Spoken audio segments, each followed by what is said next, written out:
Tim Costello, everyone knows of, many know, is one of Australia's most recognised voices on social justice, leadership and ethics.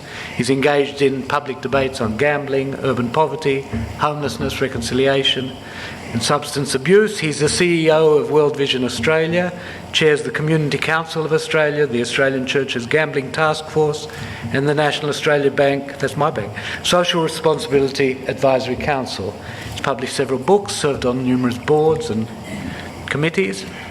He's a delegate to the 1998 Constitutional Convention. He chaired the Communities and Families Stream at the Australia 2020 Summit. Served as a Baptist minister, executive director of an outreach service for the urban poor, and national president of the Baptist Union of Australia.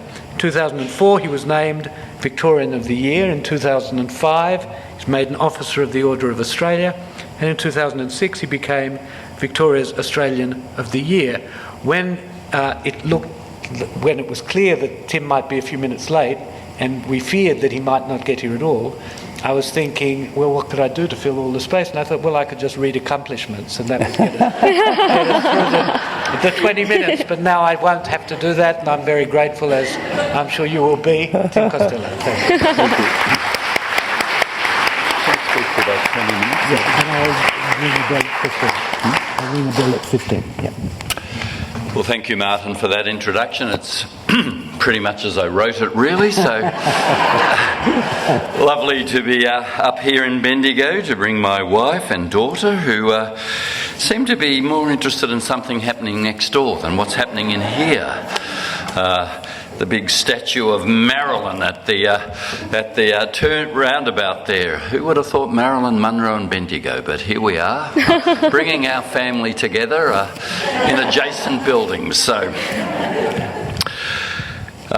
there's an American Lutheran pastor, Edward Marquardt, who tells the modern recasting of the Good Samaritan story. A priest walking down the road to Jericho finds a man badly beaten by robbers.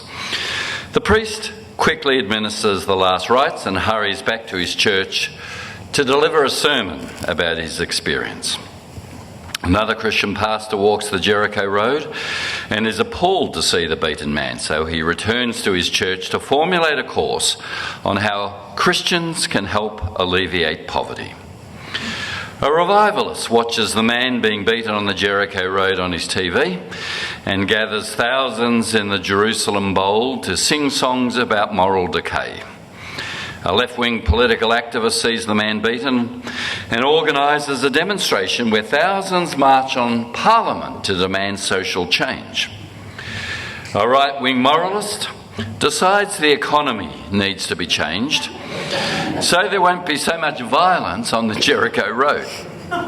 He lessens taxes for the rich so the rich will have more money to make investments and increases the sales tax on the poor so all people can help pay for the costs of maintaining the Jericho Road. And while the priest, the pastor, the revivalist and the activist and the moralist, rich right-wing moralist are busy, the man on the Jericho Road dies. The tale is a universal parable about people not wanting to get involved with others who are suffering because of safety, because of money, because of time, because of inconvenience. So Edward Marquardt, who used this modern version in a sermon a couple of years ago, said the Jericho Road was always with us. He said the Jericho Road is any place where people are robbed, where people are robbed of their dignity, where people are robbed of their love, where people are robbed of their food and clothing, robbed of their value as human beings.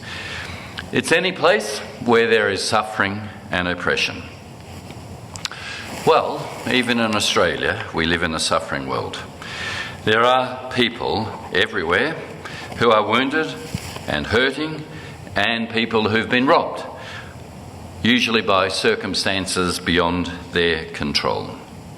Of course, in the actual story that was told, there's an interesting little time bomb planted that is often missed today. Jesus says this man, who was Jewish, presumably, on the Jericho Road, was stripped naked and left for dead.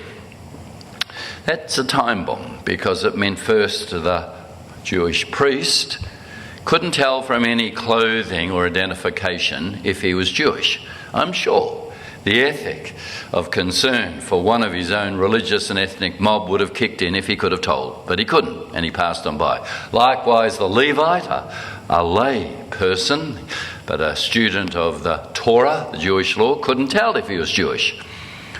And he couldn't tell. There was no natural ethic that we all feel. They do bond us.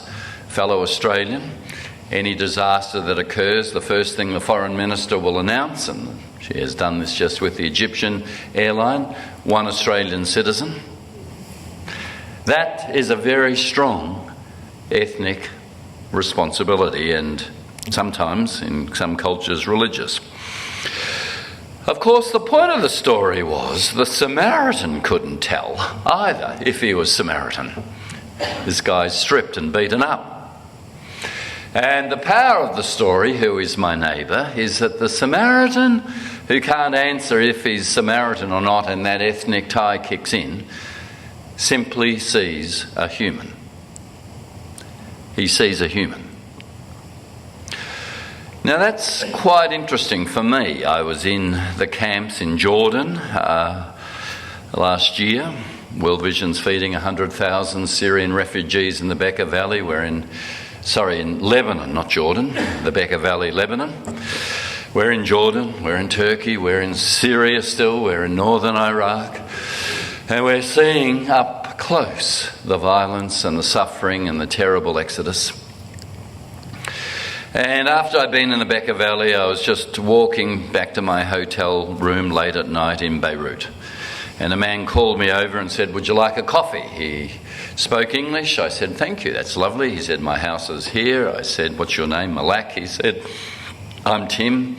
"You speak English, Malak?" "Oh, I was an orphan. The nuns took me in. I'm a Christian. They taught me English. That's why I speak good English." I walked in and there were about 15 Syrian refugees sitting in his lounge room around the coffee pot. I said, "Oh, you've got guests, Malak, I won't come in." He said, No, they're not guests, they live here." I said, "They live here? Do they speak English?" No, they don't speak English. There were some women with full burqas, could only see their eyes. I said, "Malak, who's caring for them and feeding them?" He said, "I am." "How long have they been here?" 6 months. "I'm trying to give them some work, they've got nothing else." He had a little solar business. I said, "Malak, as a Christian, I'm guessing, but you probably would be supporting President Assad." He said, "Yep, he's a butcher." Assad, by the way, has killed over 80% of all the 300,000 deaths in Syria. He said, I support him, though he's a monster, because as an Alawite, Shia minority, he will at least protect Druze and Shias and Christians and minorities. If the Sunni rebels win, they won't. It'll be curtains for us. I said, "These refugees, Syrian refugees living in your home, who are they supporting?" "Oh," he said, "they're supporting the Sunni rebels. They get up, face Mecca, they pray that the rebels will win." I said, "You know, Malak, I know a little bit about political tensions in the same family under the same roof. But this is incredible."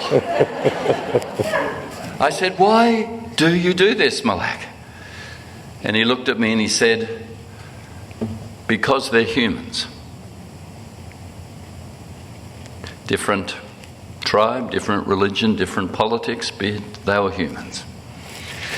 I realised he was telling me the story of the Good Samaritan, 2,000 years earlier, a few kilometres down from Beirut. Of course, the version I've read to you is literally used politically today. Our former Prime Minister, Tony Abbott, in the Thatcher lecture, strong Christian faith, Tony Abbott, lectured Europe that the wholesome sentiments of the Good Samaritan were leading them astray. It was appropriate he did it in the Thatcher lecture. Margaret Thatcher had once reflected on the Good Samaritan and been asked what the point was when she was Prime Minister, and she said the point of the Good Samaritan is the Good Samaritan had money in his pocket and therefore was in a position to help economically. That's the point. Now that's a point. I don't think it's the main point. Her point was you've got to be, and she went on and said this, self-sufficient and prosperous if you want to do good. That's the point she saw. Well, the question of justice has always fascinated me and puzzled me. Very simply, why do some people get far more than they need and some people miss out altogether? If we all have universal rights, or if you have a faith position like mine which undergirds that, we are all made in the image of God. It's why I think war is wrong. How do you destroy the image of God in someone else who's not necessarily your enemy? I find when the church blesses war, this particularly troubling. Jesus said, love your enemy. See the image of God in the other person and actually believe through love you might be able to turn them from an enemy. Abraham Lincoln, of course, picked this up. He was in a politically strong situation. His advisors were urging him to crush his political enemies, not be so nice to them, but to really crush them. And Lincoln said, but if I make my enemy my friend, do I not destroy my enemy? Picking up really that insight. Well, the question of justice and who's the enemy, who's the outsider, who's the insider when there are universal human rights is always with us. If we are all children of God, and if those of us born in Australia have opportunities that others born elsewhere, through the great lottery of latitude, we win first prize in the lottery, clean water, universal health, universal education, but 500 metres of water between some of the Torres Strait Islands and PNG. On one side, Australia, only 6 women per 100,000 live births die in labour. The other side, over 320 women per 100,000 of live births die in labour. You go, what's the moral significance of that little bit of water, 500 metres, in this lottery? PNG, you drew one of the last tickets in the lottery. So this has always been a question. Now, when we think about justice, it is complex. Amartya Sen, in his book The Idea of Justice, has a metaphorical picture of 3 children fighting over who will get to own a flute. And the first child says, I should have the flute because I'm the poorest child, I have no other toys. If I had the flute, it would be my only toy. The other 2 agree this child is so poor he has no toys. There's a strong egalitarian fairness argument for justice. The second child says, I should have the flute because, unlike these other 2, I'm the only one who can play the flute. Here's a strong utilitarian argument. It will maximise pleasure for myself and maximise pleasure for the listeners. What use is the flute to these other 2? They can't play it. The third child says, I should have the flute because I'm the one that made this flute. And when I'd finished making it, these 2 turned up and claimed what was mine. Now here is a very strong neoliberal argument of property rights. Now, just as a straw poll, let me ask you, how many thinks the first child, the poorest, should get the flute out of interest? Hands up. A scattering. How many think the second child that can get most pleasure should get the flute? About the same. How many thinks the third child should get it? Interesting. When I do that in most audiences, it's overwhelming that the third child should have the flute. And in most of our thinking, that is a strand of justice that we privilege. All are strands of justice, I have to be honest. I think the first child should get the flute.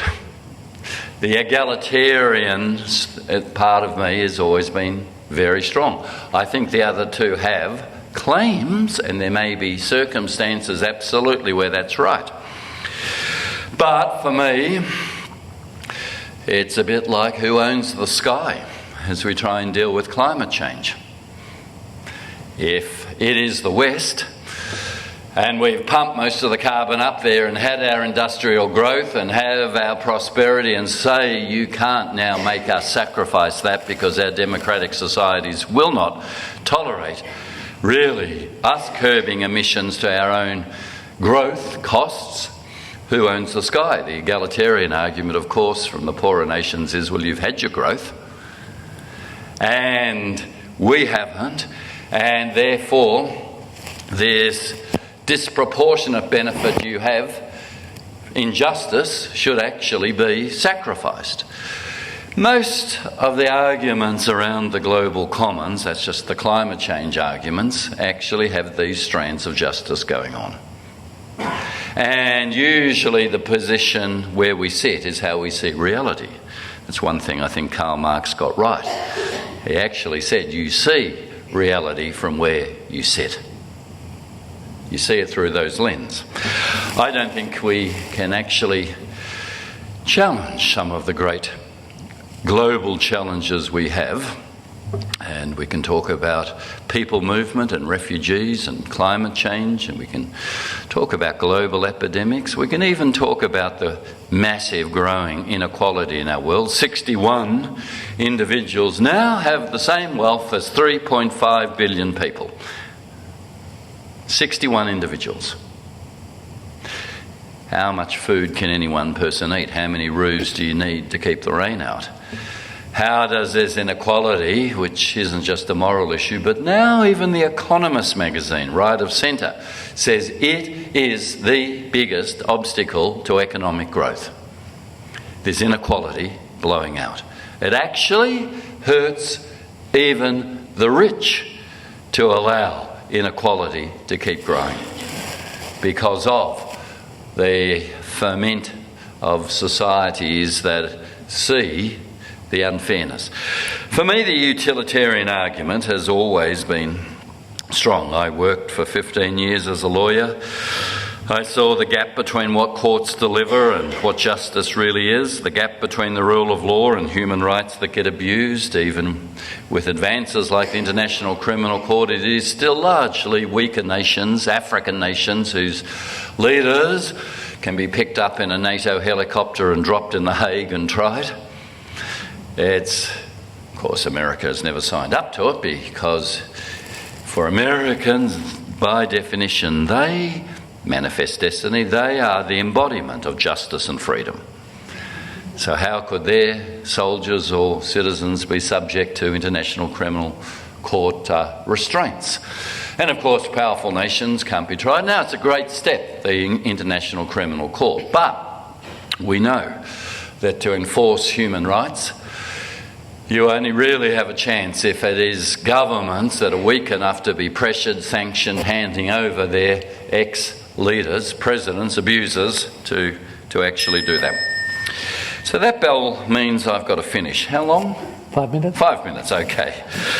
So these strands of justice are very important to me. I might just in the last 5 minutes say that yesterday I, with church leaders and aid agency heads, stood with Tanya Plibersek as she made an announcement in Sydney to restore just the latest cut to Australian aid of $224 million in Scott Morrison's budget. It's the third cut. The budget savings the coalition government have made, 25% of them have come from aid. Aid's only 1% of the budget, but 25% of their savings have come from aid. So, aid, which was at 34 cents in $100 of gross national income, with bipartisan support to go to 50 cents in $100, is now down to 21 cents. The rest of the world is going up. Europe, with much greater debt, is going up, recognising that if you cannot give hope to people in camps who are Syrian refugees, and to Africans. They're going to be on boats and they're going to be heading to Europe or to Australia. Aid funds a whole lot of the climate change challenges that we have. We as a nation, because we can, and people who are recipients of aid don't vote, have smashed it. 30% cut. In our region, we don't give any aid to Africa anymore, all gone.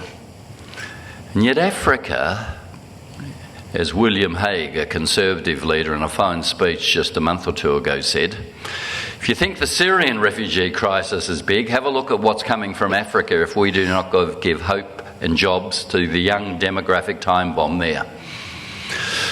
The world is a waterbed. You press down in one place, it comes up another, and we've smashed aid. Britain, Scandinavian countries, the Dutch are all at 0.7, 70 cents and $100. That's the international promise. David Cameron, a Conservative leader, when under pressure to cut aid, not only increased it to 0.7, but legislated it at 0.7 and said, we won't balance the books on the backs of the poorest. Tony Abbott smashed it. That's continued with Scott Morrison and Turnbull's budget. So in a global world, in a global village, this question of justice, utilitarian, neoliberal, it's ours, property rights, this is what worries me about the climate change debate, our right, we made it. Yeah, we might have put the carbon up there, but it's our lifestyle and we're not sacrificing it. These things aren't soluble unless we actually have a strand of justice that understands the imperative of this utilitarian argument also. So a small announcement from Tanya Plibersek, just $250 million. Of course, Julie Bishop said, well, it's uncosted and this is wrong, and the press asked me, how can Labor pay for this, $224 million restoration? I said, you know, $224 million is just 2 weeks of the tax cuts of $50 billion once they're rolled out for corporates. I don't even know businessmen that wouldn't give up 2 weeks. I said, you know, the $224 million at most is a couple of periscopes on the 12 submarines that are costing us $50 billion. It goes right to the question of values, as the rest of the world looks at the Australian government and says, what a nation of shirkers, third richest nation on earth, now 19th of developed countries in its aid levels proportionately. It makes me ashamed, but it does go to this egalitarian argument of justice. Thank you.